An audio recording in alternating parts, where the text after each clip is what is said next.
கேட்கிறதா இந்த பாடல்? ஒவ்வொருவரும் துயரத்தில் வீழ்கின்ற பொழுது இது போலத்தான் கேள்வியை எழுப்புவார்கள். அந்த துன்பம் யாரால் வந்தது? கடவுளாலா வந்தது? அதை அவன் சிந்திப்பதில்லை. ஆனால் குறை கூறுவதற்கு திரும்ப பேசாதவனிடத்திலே குறை சொல்லிக் கொண்டிருப்பார்கள். இந்த குறைதான் மனிதனை, குறை கூறும் பழக்கம்தான் மனிதனை பள்ளத்திலே தள்ளிவிடுகிறது.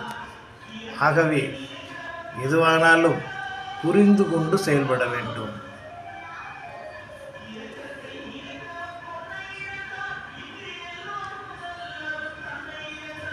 கேட்டீர்களா?